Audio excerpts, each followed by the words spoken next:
Hey, true believers. Ethan Ainsworth here. You just caught me in the middle of reclaiming my namesake as a Scarlet Spider.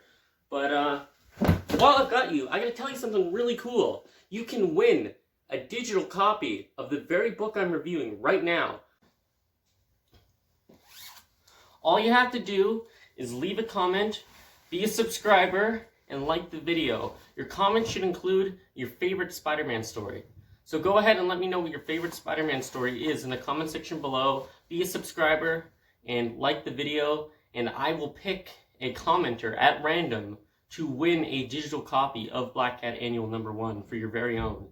And I'll contact you in the comment section, and I'll need your email or something like that. It really doesn't matter. Anything works. I just need some means by which to get you the digital code without making it public, obviously, so that it doesn't get stolen. But thank you for watching. Let's get on with the video. Anyway, Dr. Richards and I have been looking into it. I thought it might be useful for, Von Doom. Yeah.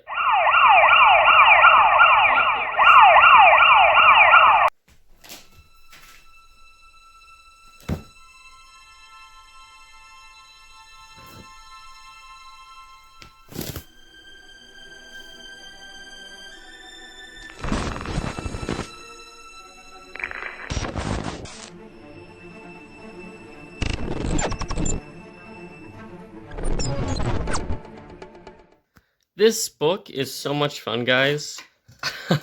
I love this series to death. This might be my favorite issue of the whole series, just because it's so much fun and the art is so terrific. This is BlackCat Annual #1, The Wedding of Spider-Man and BlackCat. Wait, what? This Mysterio's got his phone. God. That J. Scott Campbell artwork. The interior art is done by whom? Oh, focus. Focus. There we go. There's the creative team. Joey Vazquez. Listen, I'm not in a... But listen, the languages of my country are English and French. All right? Give me a break. Look how gorgeous that cityscape is. Look how awesome Spider-Man looks. He looks like Ultimate Spider-Man, which is my favorite interpretation of the costume. Look at that. BlackCat looks terrific. Everything looks terrific. Look at the marks on her suit and on the air vents and on the floor and stuff. It looks like comic art. None of this is 3D models. It's all like genuine hand-drawn art. Look at that. Or digitally drawn by hand, whatever. You can tell there's like little imperfections and quirks that make it interesting and dynamic. This is the wedding invitation. Oh, my camera keeps unfocusing so often.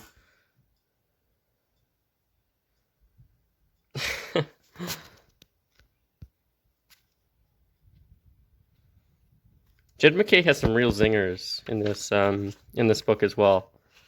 So they're in Northport, and they're at a mobster wedding, and basically, so there's Peter Parker and there's BlackCat, and they're undercover as mob members, and basically in the Magia, how weddings work is you have a daughter and a son from each family if there's like a major conflict or a war brewing. And there is right now, because as you may or may not know, if you've been reading Spider-Man or Daredevil, the Kingpin is the mayor of New York, but he's left a power vacuum in the criminal underworld. So anyway, they basically, how these weddings work is if you have a dispute in the mafia, or the Magia rather, that's going to cause a probable war, then basically you have a daughter and a son from each family, and you have them marry, and then you have them murder each other. So basically, after the marriage, they're sent into a death chamber, and basically how it works is they have to fight each other to the death, and that's how they settle the dispute. So if the dispute's over land or turf or whatever, whoever the victorious party is after the end of the wedding will be the party that claims victory, that claims the land. Look at this artwork. This is so terrific. I love this Spider-Man. He's even got the ultimate back spider. Look at that. This is perfect. This might be one of my favorite new artists.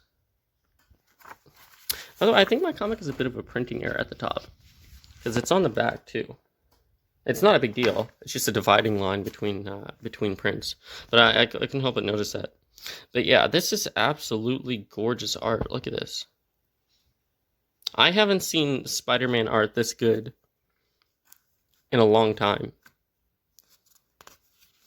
That's not to say that Ryan Ottley and the person who did the last story, the 2099 story arc on Amazing Spider-Man isn't great, because they're both really terrific artists.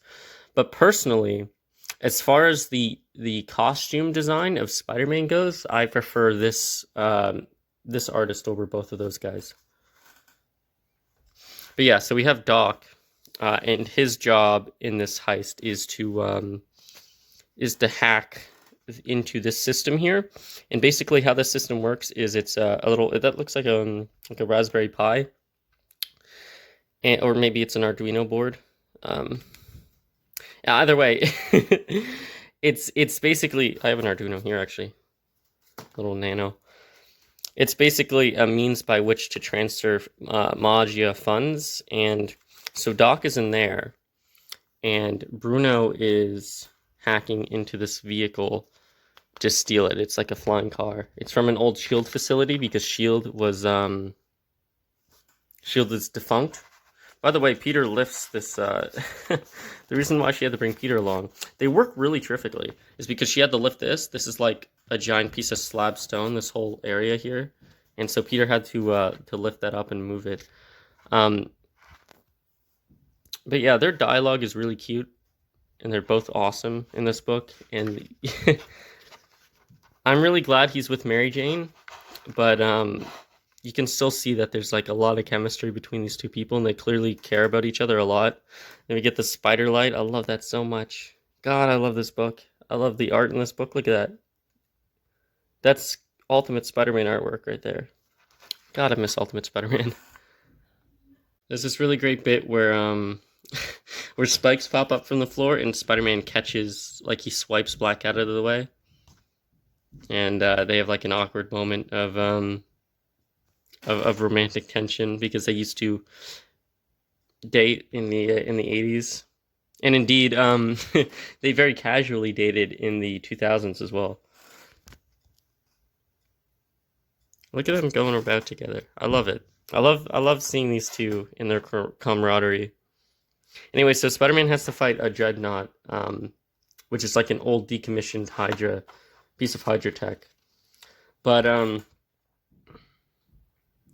Doc is disarming the bomb in the case, and basically using the phone tech in the case in order to initiate a transfer. So he has to recite the code into the phone, and he's using a voice modulator chip, so he sounds like the mob guy. But yeah, look at this. This is awesome. My spider is brave and strong as all get out. I've never met a better man. And she saves him, and they're jumping around. It's so much fun. Look at them. They're plopping about together, and then she bounces off his back like leapfrog. And you get to see how well these two work as a team, like way back in the day. I'm gonna skip a couple of pages for copyright reasons, but basically Bruno has to go pick up the $3 million that they extracted from the mob account, and you'll see why Spider-Man's doing this job with her at the end of the book. But basically, Bruno has to dress up like a Hydra agent to pick up the case with the $3 million in it and get away via the old S.H.I.E.L.D. car. But you can see like the mob guy's pissed off, and so they have to escape now. This is still Peter Parker and Felicia, and they've got like these detonators in their hand, and they press it down and they use it as basically like a gas to deter them.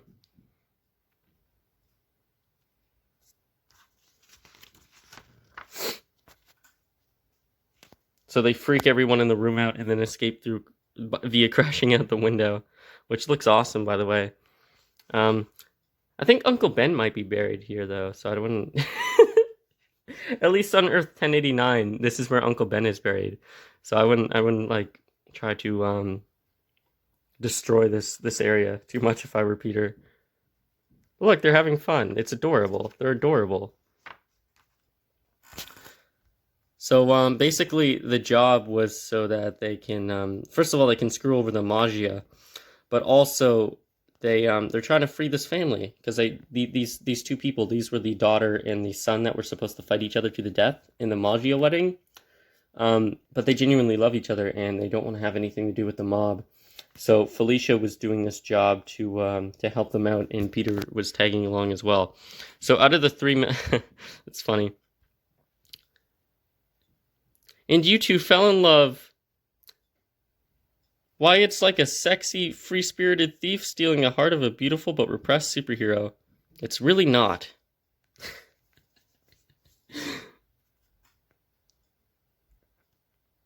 And they're just so... It's so cute, the dialogue in this book. Jed MacKay does a really good job of writing both these characters. It's probably why he was given Spider-Verse. But I really like Jed MacKay's interpretation of these characters and their dynamic. Anyway, so they give them $1 million to run away with of like blood money from the mob, and Peter makes her donate the rest of the money to charity, and so that she doesn't actually profit off of it, and so that's why he helps them out. So she gives him a little kiss, and then he swings away.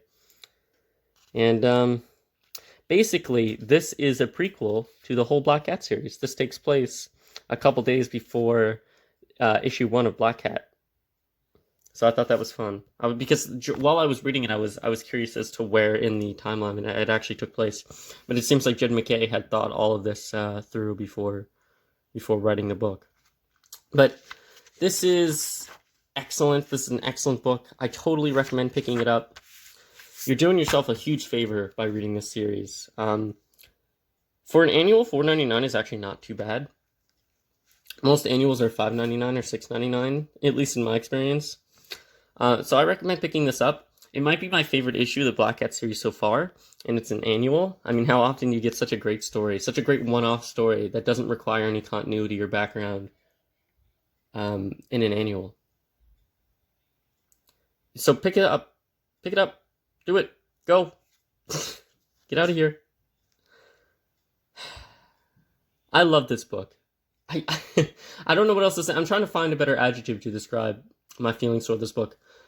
But just abject love and appreciation for the piece is... Like, it's so refreshing that we can have a story like this, a female-led book like this, because most of the other female-led books at Marvel right now are so, like, trash. Invisible Woman was good, and BlackCat is obviously really good, but it seems like Captain Marvel and Squirrel Girl and Moon Girl and stuff like that, they're there for a purpose, and the purpose is not to tell good stories. And that's really sad. Obviously, Ironheart is a piece of trash, but this is like a genuinely well-written character, a genuinely good character, under a good writer and a good artist. And if you're not reading this series, you should be, because it's excellent. I recommend picking up the first few issues in trade and then starting your pull list off from there, because you should not be passing up on this book. It's one of the better books at Marvel right now, I think. I'm enjoying it more than most of my pull list, I would say. Most of the books I'm reading. My top few books are BlackCat. Daredevil's probably my favorite right now. I'm really liking Fantastic Four, and I'm really enjoying Amazing Spider-Man. But I think this technically might be better written than Amazing Spider-Man? And that hurts me to say, but the thing is with Amazing Spider-Man is it's really good, but there's a couple like fairly substantial flaws in that it's everything in the book is really dragged out. Every story has to be like 18,000 issues, and the main plot line for the book, the Kindred storyline has been going on for like a year and a half, almost 2 years at this point. It's like, just get on with it already, you know? It's it's too much since issue 1. I think the book's on issue like 38 or 40 right now, somewhere between there. And we've been going since issue 1 with the same subplot teasing us every few issues. So either do it or don't, I feel like, is at this point. Although I am really enjoying the book, I'm really enjoying the Spider-Man 2099 storyline right now. I didn't think I was going to enjoy it as much as I am, but it's really good. Maybe I'll start reviewing Amazing Spider-Man probably in the summer. Let's see what goes on there. But yeah, aside from that, thank you for watching. I've had a lot of fun doing this review. I've had a lot of fun reading this book. It's one of the best books at Marvel right now, in my opinion. And you're doing yourself a favor by picking it up. If you only pick up one issue, pick up this annual. And I'll talk to you guys later. Bye.